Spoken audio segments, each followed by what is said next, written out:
Welcome everybody, Marcus Stone here. In this video you will learn how you can easily use functions in reports. So let's start. First, what you want to do is just be in reports, and if you have like a tab of amount or whatever, just click on it and then you will have right here summarize. So we have four options.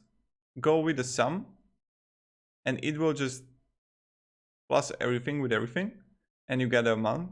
Or what you can do is go with the average. Also really simple, and it will just write under it that average is 39,000.